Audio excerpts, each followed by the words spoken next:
नमस्कार दोस्तों, आपका बहुत बहुत स्वागत है मेरी बगिया में। दोस्तों, क्या आप लोगों ने भी बैंगन के प्लांट लगाए हैं और वो 1 महीने के हो गए हैं? तो क्या करना चाहिए जो मेरे जैसे आपको भी बैंगन की हार्वेस्टिंग अच्छी मिले? आपको आज इसका राज बताएंगे, पूरी जानकारी देंगे क्या डालना चाहिए इस समय बरसात में, जो बैंगन के प्लांट में बीमारी ना कोई पकड़े।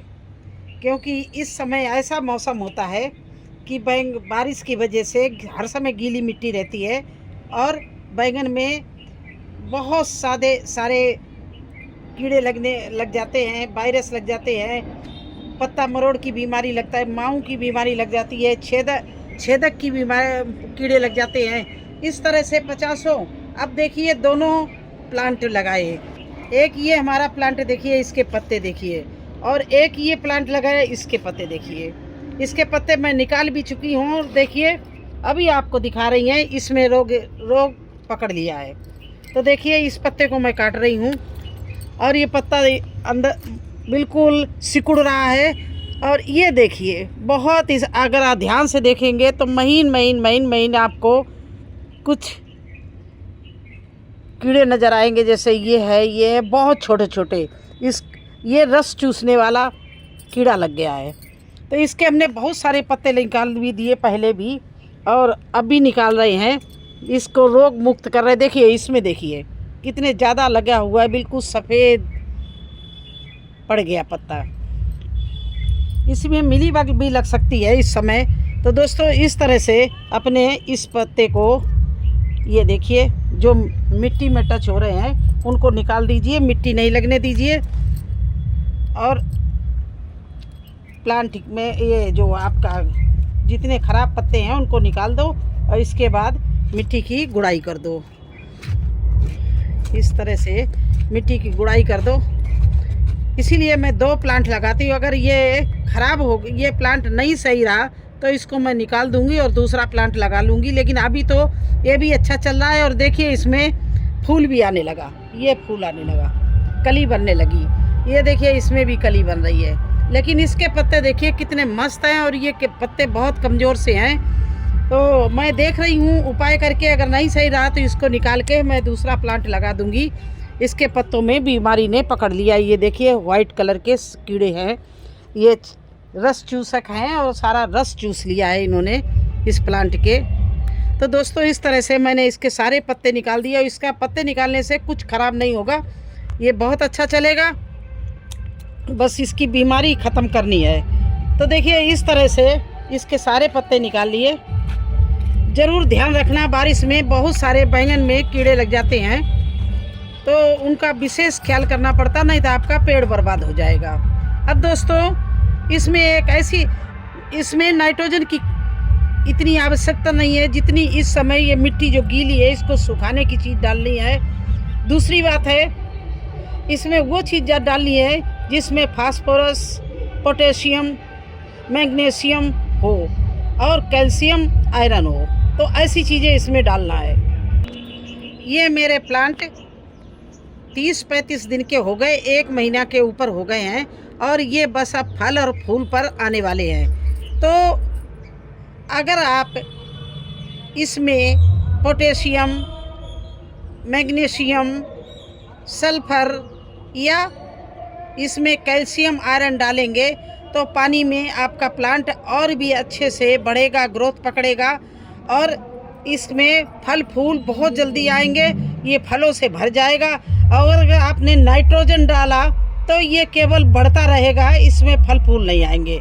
तो अभी ऐसी खाद मैं आपको बताऊंगी जिसमें ये कीड़े भी मर जाएं जो इसमें लगे हुए मिट्टी में। और एक चीज़ और है कि इसमें फूल भी खूब अच्छे से आए और इस मिट्टी को सूखने की क्षमता भी उस खाद में है। तो दोस्तों 2 खादें आज डालेंगे इस प्लांट में। इसके बाद 3-4 दिन ब्रेक करेंगे, इसके बाद में फिर 2 खादें डालेंगे।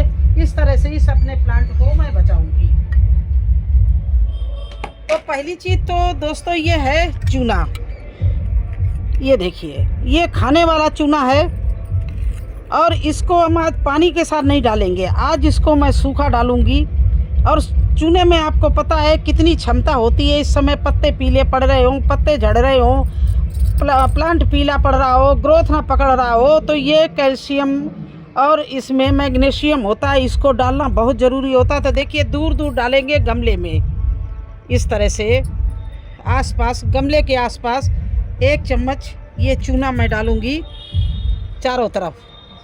जड़ के पास नहीं डालूँगी, बस मिट्टी में डालूँगी। देखिए ये हमारी मिट्टी में कैल्शियम जो कमी हो गई है पूरा कर देगी, क्योंकि बारिश हो रही है, इसके पौष्टिक तत्व बह रहे हैं। तो ये हमारा इसमें रोग का जन्म लेना बहुत ज़रूरी हो जाता है। जब हमारा प्लांट कमज़ोर होता है, मिट्टी के पौष्टिक तत्व कम होते हैं, तो कई तरह के कीटाणु, कई तरह के कीड़े, वायरस इसमें लग जाता है और ये हमारे प्लांट को ख़त्म कर देता है। दोस्तों टाइम टाइम से इनकी केयर करते रहिए। कभी कभी इसमें हल्दी का पानी, कभी इसमें जो आप बायो एंजाइम बनाते हैं नीम का, वो उसका छिड़काव करते रहिए, तो आपका ये पौधा इतना अच्छा चलेगा। यही नहीं कि चूना मैंने डाल दिया और दूसरी चीज़ डालने जा रही, डाल दिया हो गया, नहीं। हर तीसरे चौथे दिन अब इसमें मैं कुछ ना कुछ डालूँगी। अगर प्लांट की केयर नहीं करें तो हमारी बगिया देख लीजिए, आपके सामने है, कोई बातें नहीं हम बनाते हैं, मैं काम भी करती हूँ। ये बगिया सामने है और इसमें इतना फल, इस समय इतनी सब्जी तोड़ने के लगी है। मैंने दूसरे वीडियो में दिखाया था, ऊपर तोरई पड़ी हुई है, बस मुझे तोड़ने की देर है। करेला और तोरई भरा पड़ा है।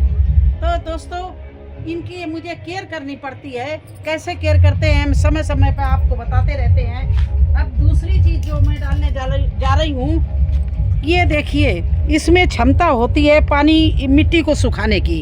अब इसको मैं डाल रही, इसकी गीली मिट्टी है, थोड़ा सा राहत मिलेगी इसको डालने से। मिट्टी इतना इसका तुरंत गीलापन कम हो जाएगा। और देखिए इसमें जो कीड़े लगे होंगे, कोई रोग लगा होगा, उसको राख उससे भी बचाती है। राख इतना अच्छा फर्टिलाइज़र है, क्योंकि इसमें बहुत अच्छी मात्रा में पोटेशियम होता है और इसमें अच्छे से मैग्नीशियम भी होता है और फास्फोरस भी होता है।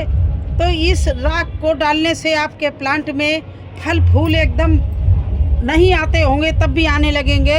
और जो राख हमारी एक चीज़ और करती, मिट्टी को शुद्ध करती है। मिट्टी में अगर कोई वायरस होता है, कोई कीड़ा होता है, वो भी राख से ख़त्म हो जाता है। आप कहीं कीड़े निकल रहे हो, आप राख डाल के देख लीजिए, देखिए कीड़े उसी में उसको मतलब लोट-पोट होने लगेंगे, मरने लगेंगे, या छोड़ के उस जगह को भाग जाएंगे। तो यही काम हमारे मिट्टी में, हमारे प्लांट में करते हैं। तो इसमें दूसरी चीज़ मैंने डाल दी है दोस्तों, राख। अब इस राख से जो है हमारी मिट्टी भी देखिए इधर मिट्टी देखिए, इसका गीलापन ख़त्म हो रहा है राख डालने से। राख में इतनी क्षमता होती है, कहीं भी जानवरों के नीचे पानी फैला होता है तो क्या करते हैं, राख डाल के सुखाते हैं। तो इस तरह से हमारी मिट्टी देखिए, इस गमले में इस समय प्लांट के लिए बिल्कुल सूख रही है। और इस राख हमारी बहुत अच्छी फर्टिलाइज़र भी होती है और बहुत अच्छी कीटनाशक भी होती है। तो एक मुट्ठी मैंने सूखी राख भी इस बैंगन के प्लांट में डाल दिया। अब मैं इसमें थोड़ा सा 2 दिन बाद स्प्रे मारूंगी, जो हमने कीटनाशक बायो एंजाइम बना के रखा है। तो दोस्तों इस तरह से अपने प्लांटों का ध्यान रखो। जब 1 महीना का बैंगन का प्लांट हो जाए तो ये सारे काम आप कर दीजिए। ज़रूरी नहीं कि आप गोबर की ही खाद डालते रहे, तो उससे क्या होगा, उससे आपका प्लांट बढ़ तो जाएगा लेकिन फल फूल आने में सहयोग नहीं करता है। नाइट्रोजन, पोटेशियम और कैल्शियम ये हमारे प्लांट में फल फूल लाने में बहुत ही उपयोगी होते हैं। तो दोस्तों देखिए, ये हमारे 15 दिन के बैंगन मैंने लगाए हुए हैं। अभी इनमें ज़रूरत नहीं कोई कुछ करना, अभी इनकी हम केवल ऐसे सिंपल गुड़ाई किए दे रहे हैं, क्योंकि इसमें ये देखिए पूरी खाद में ही लगाए, गोबर की खाद में ही लगाए, क्योंकि बैंगन जो है वो गोबर की खाद बहुत पसंद करता है, इसलिए अब बहुत अच्छा चलता है। तो ये सब गोबर की खाद ही इसमें पड़ी हुई है। इसमें हमें अभी नाइट्रोजन डालने का या फास्फोरस डालने की ज़रूरत नहीं, ना फूल आ रहा है। तो अभी इसकी केवल मैंने गुड़ाई कर दी है। और इसके बाद में जब ये भी 1 महीने को हो जाएंगे तो हम यही काम करेंगे। बल्कि ऐसा ही काम टमाटर के साथ में भी करना चाहिए। जब टमाटर 1 महीने को हो जाए, फूल पे आने लगे, उसमें बड्स बनने लगे, तो उसका भी यही ट्रीटमेंट करना चाहिए।